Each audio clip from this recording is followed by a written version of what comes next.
Her smile filled me with suspicion. I was led inside, stiff with unease, wanting desperately to excuse myself and leave. The Queen of the Nile, Cleopatra they say, had been ebony, royal blood. I wanted to bow to this tall figure and go away humbly. I didn't belong with blacks. Why had I even answered that ad without checking into the whole thing first? I asked myself, really in a state of panic. She offered me a seat, but my feet froze, planted to the floor, and I cursed my fear and lack of social grace. Still smiling, though a little puzzled at my silence, the girl went into the kitchen to stir the hash browns and onions she was making. Her voice was deep and calm, and she seemed very friendly. "You want some coffee, honey? What's your name?" Yes, I thought. I needed something to occupy my quivering hands. The palms were cold and sweaty. "Yeah," I called back to her, looking around. Amazing. No bright colors, no day-glow paintings on black velvet. Heaps of healthy green plants steamed the cozy brown curtained and shuttered windows. The furniture was modest and sturdy, and there were bookshelves filled with real hardbound books. A student, I wondered. You go to college?" I stammered, trying to make polite contact with her. She emerged with hot coffee for me, and I took it gingerly, trying to avoid the touch of her long fingers. "Who, me?" She laughed warmly. "Nah, no.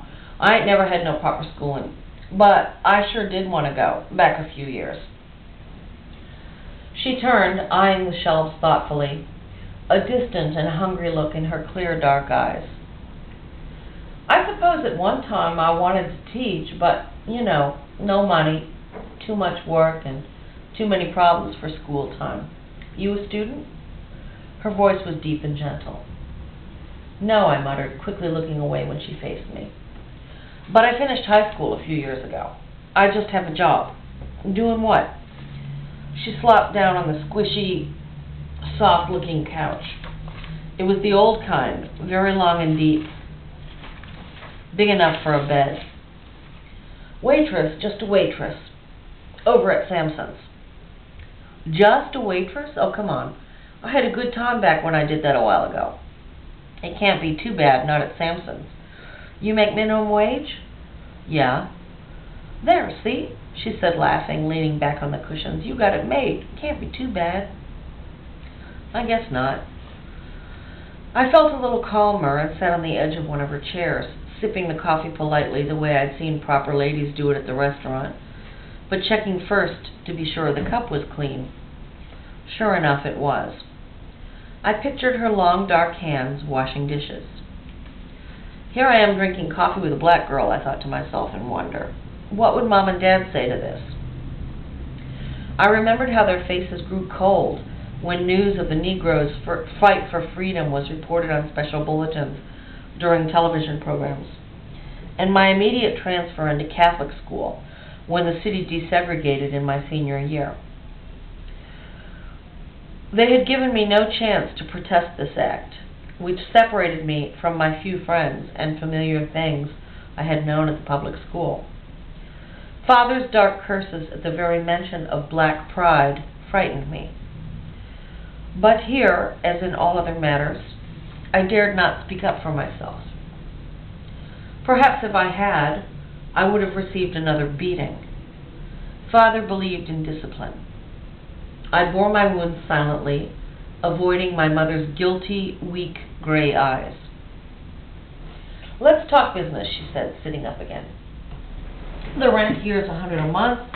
Pretty cheap if we split it in two. You get your own room, and we share the bathroom, of course. You are clean, aren't you? I don't want no messy bathroom." "Oh, yes," I spoke up quickly, thinking back to my mother's untiring, ever-laboring cleaning rituals. My parents' house was practically sterilized every day. I think my mother's a clean freak, and it sort of wore off on me. Coming from that house, I don't see how I could be any other way. I looked down into my coffee, feeling guilty and strange. Of course, she would wonder about me and my habits. And I had the nerve to worry about a silly coffee cup.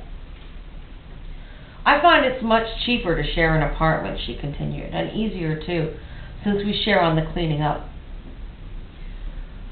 And if you like it and want to move in, then feel free to have friends over. I don't mind. I'm not prejudiced or anything. Are you? I looked up quickly. My eyes grew wide. No. Well, of course, you couldn't be if you're still here talking to me, right? Right. What hours you work?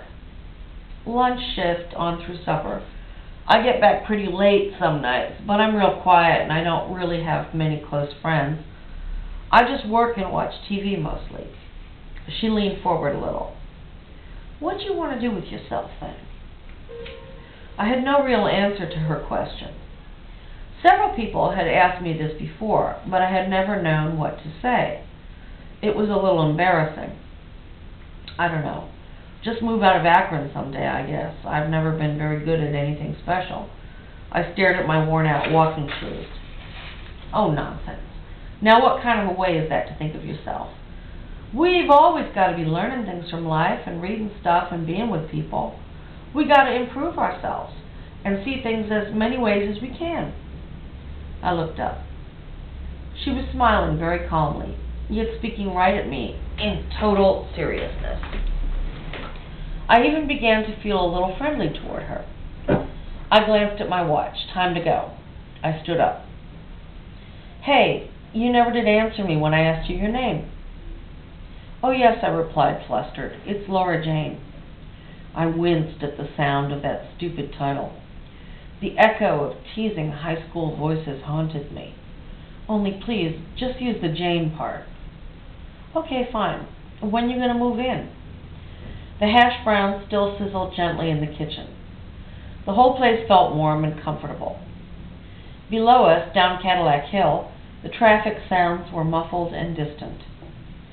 I had never expected a place in this neighborhood full of blacks and poor people to feel so nice.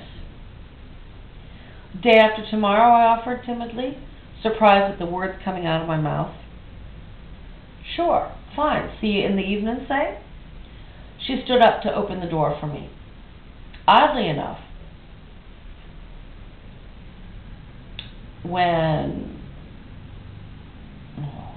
I can't read my professor's writing. It seemed she had made up my mind for me, and I didn't care. A cool, damp wind blew in from outside, and I headed for the steps off the porch, dazed. Hey, she called behind me. You ain't even checked out your room. Oh, I stopped looking back up at her, the wild afro tossing gently in the approaching night breezes. Well, it'll probably be fine. She just nodded, grinning, then went inside. Halfway down the steps, I heard the door close, and I wondered if I had done the right thing. The sign on her little mailbox downstairs just said, Lenore.